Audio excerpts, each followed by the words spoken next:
Exactly 1 year ago, on October 17th, 2022, I released my review of this car back when it had a little D-Series. And so today, it's not a D-Series anymore. We're going to be checking it out, see what the owner Keegan has done to it, because it's quite a bit, and I think it's changed the car a lot. So we're going to hear from the owner, figure out what all has changed, and then we're going to take it for a drive. All right, so this is my 1990 Honda CRX. As Zach said, like a year ago, this car was basically bone stock aside from wheels, and it had old coilovers from the early 2000s on it. This engine swap basically made this a completely different car. This is a B18C from a Honda Integra Type R from Japan with a matching LSD transmission. We went from having probably it had like 250,000 miles on a very tired D15 B2. I mean, that thing probably made 70 horsepower. And this made 193 on the dyno. What it took to get it in there was basically taking the old engine out and putting this one in. I mean, that's the beauty of Hondas. It's basically bolt-in everything. These engines, you jack the car up, they come out you roll them out the bottom and then roll a new one in and drop the car back down on it. Well, I did it throughout the winter, so it didn't take I wasn't really on a time crunch to get it in. I kind of was able to take my time and order parts as I needed them, and I think I started it in January. I started pulling the motor out of it, and it was done by April. And that was me like coming home a couple nights a week, wrenching on it here and there. The motor and transmission itself are 100% bone stock OEM Honda, aside from the fuel injectors. I re-gasketed the entire engine. The engine mounts are from Hasport, has brand new timing belt, OEM Honda water pump. The exhaust are, these are PLM Toda replica headers to a full 2.5-inch stainless Yonaka exhaust. New Denso radiator. I even went as far as ordering OEM Honda hose clamps. So now I get to drive the B-Swap CRX, and right off the bat, the transmission didn't come to play around. It is aggressive in and out of gear.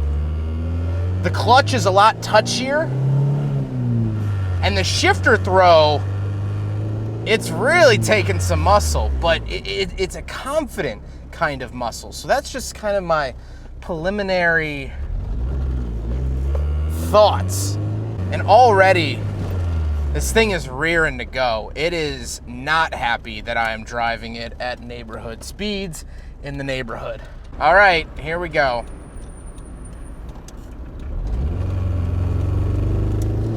Second gear.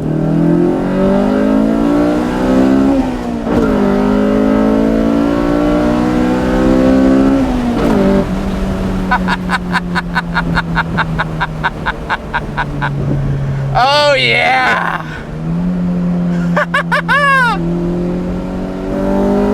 Oh, you hear that VTEC? Yeah, that's the good stuff. That's the primo.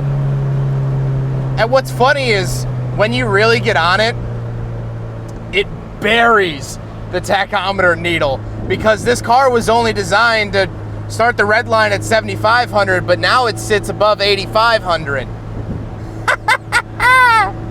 And you know what? I'm not really breaking any laws. I'm doing the speed limit. I'm having fun. It's not gonna be the fastest thing in the world, but it's gonna be enjoyable, and I love the fact that this car is used for its purpose, if that makes sense. It's worn around the edges, it's scuffed, it's not the prettiest automobile I've ever driven. But you could probably say the same about your favorite wrenches. They're probably covered in oil and chipped and nicked and probably pretty disgusting, but they work every time. No one has a polished, clean hammer in their toolbox. At least no one that actually uses it. And that's what this is. This is a dirty, grimy hammer, but it's the best tool for the job. Here's what this car really is. This car is added cheese. A dumb analogy, but I think it works pretty well. The CRX is great. The stock CRX is fantastic. And if you own a stock CRX and you just want to drive it, you're gonna have fun with it. I had fun when this car was stock, but the B-Series, it turns it up another level. It adds that extra little something that might be missing. And the reason I use the analogy of adding cheese, like to a burger, to a sandwich, to a burrito, is that it's easy to do. You just kind of stick it on top or put it inside and that's it. It's infinitely better by a little thing that you did. If you're not used to swapping engines, it might be a rude awakening, but in the grand scheme of it, this isn't that hard to do. He didn't have to cut the frame. He certainly didn't have to call his mommy, but the end product is none the wiser. It's fantastic. So no, this isn't the first B-Series swap I've driven here on the channel, but there's a reason that people keep coming back to it. It just works. It just makes the car better than it was before. It's just better. Everything about this car is better than it was.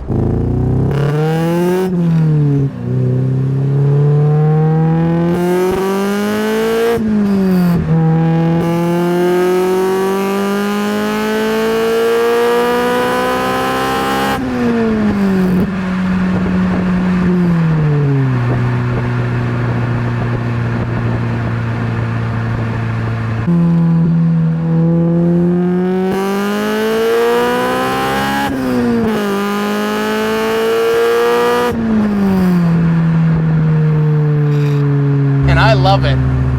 I love this thing so much. I hope you guys enjoyed the video. Huge thank you to Keegan for walking us through the car as well as letting me take out his CRX once more. Keegan's a great friend of mine. I look forward to filming with him more in the future. And I'm glad to finally get him on camera, you know? It's not an easy thing to do, so leave a comment saying thank you, Keegan. I'm sure he'll appreciate it. Take care, guys.